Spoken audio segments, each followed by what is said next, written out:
ഒന്നില്ലെങ്കിൽ വേറൊരു തരത്തിൽ ഒരു എക്സ്ട്രാ കരിക്കുലർ ആയിട്ടുള്ള ഒരു മേഖലയിൽ, അതായത് ഞാൻ നേരത്തെ പറഞ്ഞ പോലെ ഒരു സർഗാത്മകമായിട്ടുള്ള ഒരു ജീവിതമാണ് ലീഡ് ചെയ്തുകൊണ്ടിരിക്കുന്നത്.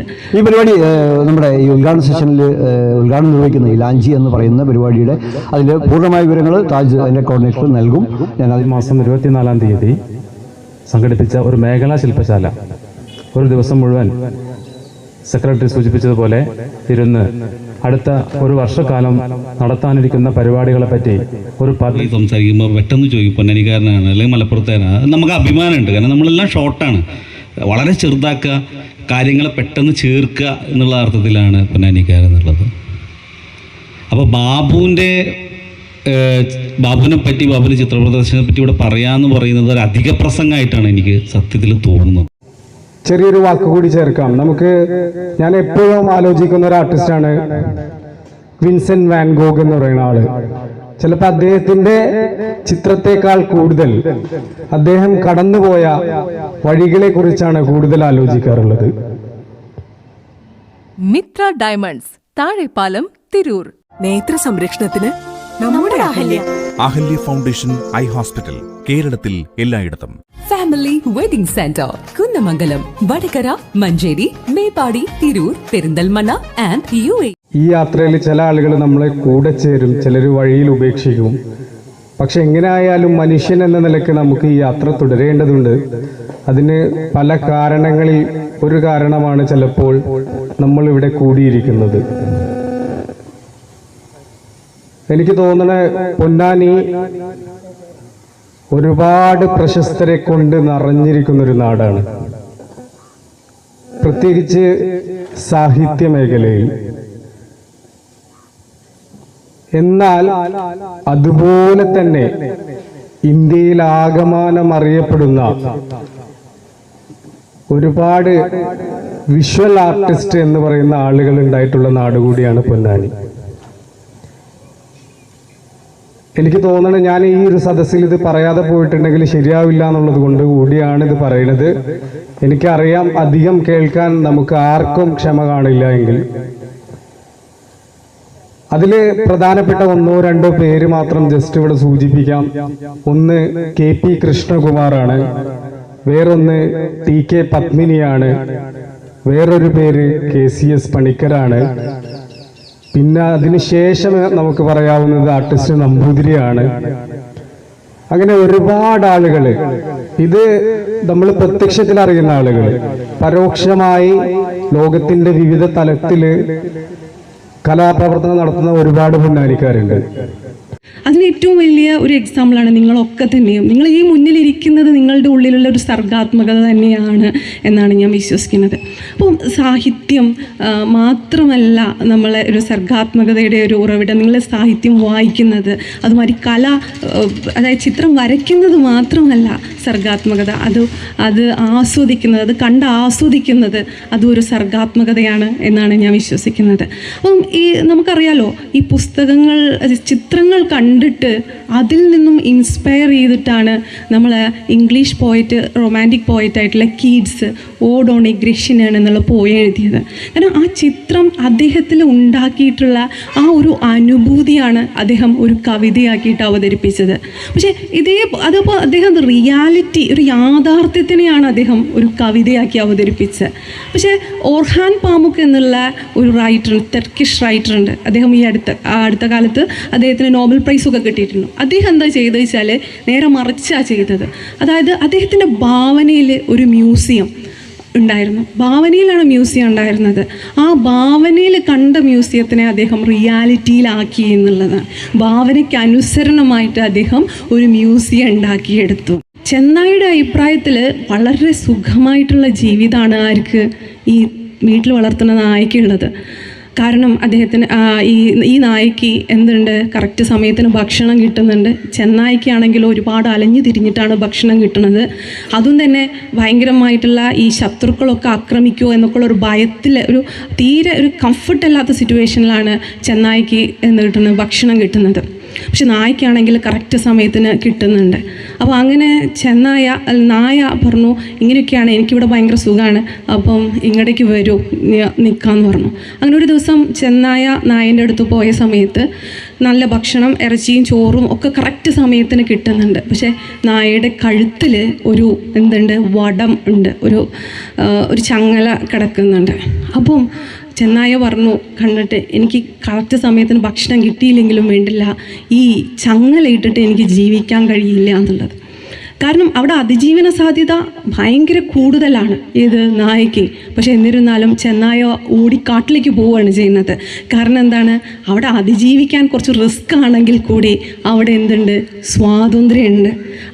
ചെയ്യുന്ന സമയത്ത് മാത്രമാണ് യഥാർത്ഥ കല അനാവരണം ചെയ്യപ്പെടുന്നത്. ഇപ്പം ശരിക്കും പറഞ്ഞാൽ അതിനൊരു എക്സാമ്പിൾ എന്നുള്ള നിലയ്ക്ക് ശരിക്കും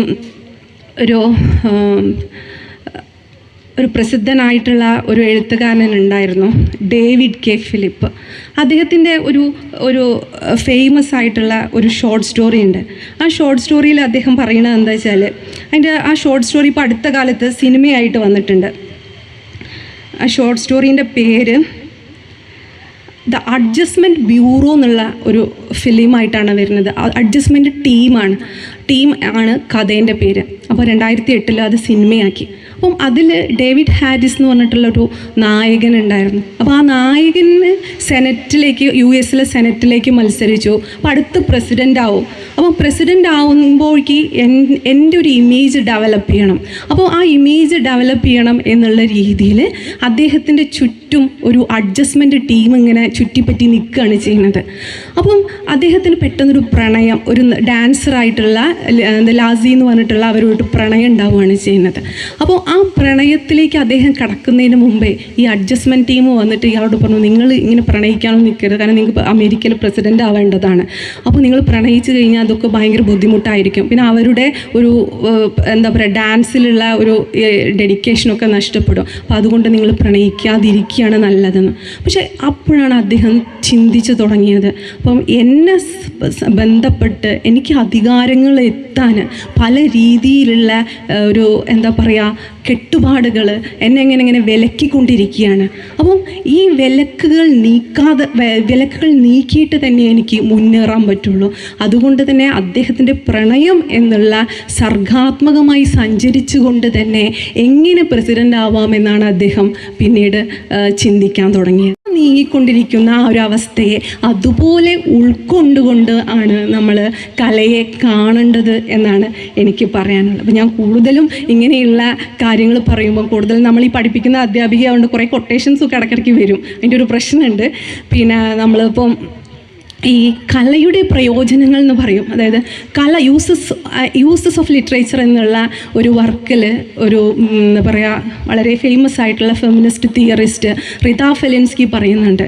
അതായത് എൻചാൻറ്റിങ് എന്നാണ് ഫസ്റ്റ് എൻചാൻറ്റിങ്, അതായത് നമ്മളെ ഭ്രമിപ്പിക്കുക എന്നുള്ളതാണ് ഫസ്റ്റ് കലയുടെ ആദ്യത്തെ ധർമ്മം എന്നുള്ള ഭ്രമിപ്പിക്കുക. ശരിക്കും ഒരു വർക്ക് കാണുമ്പോൾ, ഒരു പിക്ചർ കാണുന്ന സമയത്ത് നമ്മൾക്കുണ്ടാവുന്ന ഭ്രമം, അത് ശരിക്കും നമുക്ക് പറഞ്ഞറിയിക്കാൻ പറ്റില്ല, പക്ഷെ നമുക്ക് അത് അനുഭവിക്കാൻ പറ്റും. അതിൻ്റെ വലിയൊരു എക്സാമ്പിൾ നമ്മൾ വീരാൻകുട്ടിയുടെ ഒരു മാന്ത്രികൻ എന്നുള്ളൊരു കവിത ഉണ്ട്. അതിൽ അദ്ദേഹം പറയുന്നത്, അതായത് സ്വർണത്തിൽ നിന്നും മഞ്ഞയെ വേർതിരിച്ചെടുക്കാം. അപ്പം ഇതെങ്ങനെ വേർതിരിച്ചെടുക്കാം? പക്ഷെ മഞ്ഞയും സ്വർണവും എങ്ങനെയാണ്? അത് രണ്ടും രണ്ടല്ലേ? പക്ഷെ രണ്ടും രണ്ടാണ്. അപ്പോൾ നമുക്കൊരു ഭയങ്കര കൺഫ്യൂസ്ഡ് ആയിട്ടുള്ള സ്റ്റേറ്റ്മെൻറ്റാണ്. അതേപോലെ തന്നെ ജലത്തിൽ നിന്നും നനവിനെ വേർതിരിച്ചെടുക്കാം. അതുപോലെ തീയിൽ നിന്നും അരിപ്പയിലൂടെ ചൂടിനെയും വെളിച്ചത്തെയും വേർതിരിച്ചെടുക്കുക. അങ്ങനെ വിത്തിനെ വിരിയലിൽ നിന്നും വേർതിരിച്ചെടുക്കുക. അപ്പോൾ ഇതൊക്കെ എന്ന് പറഞ്ഞാൽ നമ്മൾ നിരന്തരം അനുഭവിച്ചുകൊണ്ടിരിക്കുകയാണ്. പക്ഷെ നമ്മൾ ഹൗ ടു എക്സ്പ്രസ്, എങ്ങനെയാണ് നമുക്കിത് ഫീൽ ചെയ്യാൻ പറ്റുക എന്നുള്ളതാണ്. അപ്പം അങ്ങനെ ആ ഫീലിംഗ് എന്നാണ് നമ്മൾ കലയിൽ കൂടെ കാണുന്നത്. വിശ്വസിക്കുന്നുണ്ട്, ഞാൻ ഒരു കലാകാരനായിട്ടുണ്ടെങ്കിൽ അല്ലെങ്കിൽ കലാകാരനാണെന്ന് വിശ്വസിക്കുന്നുണ്ടെങ്കിൽ അത് പുരോഗമന പ്രസ്ഥാനത്തിനോടൊപ്പം ചേർന്ന് നടന്നതുകൊണ്ട് സംഭവിച്ചാണെന്ന് ഞാൻ പല വേദിയിലും പറഞ്ഞിട്ടുണ്ട്. അതിൽ ഉറച്ച് വിശ്വസിക്കുന്നുണ്ട്. ഷാനവാസ് എന്ന കലാകാരനും മനുഷ്യന് എന്തെങ്കിലും ഗുണമുണ്ടെങ്കിൽ അത് പുരോഗമന പ്രസ്ഥാനത്തിൻ്റെ കൂടെ നടന്നതുകൊണ്ടാണ്. ഷാനവാസ് എന്ന മനുഷ്യന് എല്ലാ കുഴപ്പങ്ങൾക്കും കാരണം ഷാനവാസ് മാത്രമാണ് എന്ന് ഉറച്ച് വിശ്വസിക്കുന്ന ഒരാളാണ് ഞാൻ. നമുക്ക് നേരത്തെ ഇവിടെ വിശദമായി ഉദ്ഘാടകർ പറഞ്ഞു, നമുക്ക് കലക്കകത്ത് 2 തരത്തിൽ സഞ്ചരിക്കാം, 2 വഴിയിലൂടെ പോവാം. ഒന്ന്, നമ്മൾ പഠിച്ചെടുത്ത തിയറികളെ കടലാസിൽ പകർത്തി, അല്ലെങ്കിൽ നിങ്ങളുടെ വിഷ്വലിൽ പകർത്തി, നിങ്ങളുടെ കവിതയിൽ പകർത്തി, നിങ്ങളുടെ പാട്ടിൽ പകർത്തി, നിങ്ങളുടെ നാടകത്തിൽ പകർത്തി, നിങ്ങളുടെ ക്യാൻവാസിൽ പകർത്തി നിങ്ങൾക്ക് അതിന് അതേപടി കൊണ്ടുപോകാം. അല്ലെങ്കിൽ മാറിയിട്ട് വളരെ ലളിതമായി പറയാനാണ് ഏറ്റവും കുഴപ്പം. ഇപ്പം നമ്മളൊരു കല്യാണപ്പരയിൽ പോയി ലളിതമായി ഭക്ഷണം കൊടുത്താൽ നമ്മൾ സംതൃപ്തരാവില്ല. വളരെ ചെറിയൊരു നാരങ്ങ വെള്ളം ബിസ്ക്കറ്റും കൊടുത്ത പ്രശ്നം, എന്ത് പിശുക്കനാണ് ഈ ചങ്ങാതി എന്ന് പറയും. അപ്പോൾ വയറ് നിറയാന്നുള്ളതാണ് മല. അപ്പോൾ ലളിതം എന്നുള്ളത് ഭയങ്കര കോംപ്ലിക്കേറ്റഡ് ആണ് നമ്മളെ സംബന്ധിച്ചിടത്തോളം. വരച്ചിട്ടും അതുപോലെ തന്നെ എഴുതിയിട്ടും ചുമരെഴുത്തുകളിലും എല്ലാം കൂടിയിട്ടാണ് ഞാനിങ്ങനെ എത്തിയതെന്നുള്ളതൊക്കെ മുമ്പേ ഞാൻ പറഞ്ഞതും ഒക്കെ നിങ്ങൾക്കറിയാവുന്നതൊക്കെയാണ്. എന്തായാലും എനിക്ക് സന്തോഷം തോന്നിയത്, പല കുട്ടിക്കാലം മുതലേ ഞാൻ കണ്ടിട്ടുള്ള പല വേദിയിലിരിക്കുന്ന ഉദ്ഘാടകരായിട്ടും പ്രഭാഷണങ്ങൾ നടത്തുന്നവരും അതുപോലുള്ള വലിയ വലിയ കാര്യങ്ങൾ സംസാരിക്കുന്നവരൊക്കെ ഇന്ന് എൻ്റെ ഈ ഇത് കാണാൻ വന്നിട്ടുണ്ട്. അതിന് എനിക്ക് വലിയ എന്താ പറയുക സന്തോഷമാണ്. പിന്നെ ഈ അപ്പോൾ എല്ലാവരും എൻ്റെ ചിത്രങ്ങൾ കാണാം. കൂടുതലും സംസാരിച്ച് ബോറടിപ്പിക്കില്ല. എല്ലാവരും എൻ്റെ ചിത്രങ്ങൾ മുഴുവൻ കാണണം, അഭിപ്രായങ്ങൾ പറയണം. എല്ലാവരും പങ്കെടുത്ത് ഞാൻ വിളിച്ചിട്ടുള്ള പല വലിയ ആളുകളൊക്കെ ഇവിടെ ഇരിക്കുന്നുണ്ട്. എനിക്ക് സന്തോഷം. എന്റെ കാഴ്ചക്ക് ചില ബുദ്ധിമുട്ടുകൾ അനുഭവപ്പെടാൻ തുടങ്ങിയത് ഈയിടെയാ. ആദ്യം ടെൻഷനായി. മകളാ പറഞ്ഞത് അഹല്യയിൽ പോകാൻ. അഹല്യയ്ക്ക് 30 വർഷത്തെ പാരമ്പര്യവും വിശ്വസ്തതയും ഉണ്ട്. അഹല്യയിലെ വിദഗ്ധരായ ഡോക്ടർമാരുടെ ചികിത്സ കൊണ്ട് എനിക്ക് എന്റെ കാഴ്ചശക്തി പൂർണ്ണമായും തിരിച്ചു കിട്ടി. ഇപ്പൊ എനിക്ക് ഈസിയായി വായിക്കാം. നേത്ര സംരക്ഷണത്തിന് നമ്മുടെ Ahalya. Ahalya foundation eye hospital, കേരളത്തിൽ എല്ലായിടത്തും.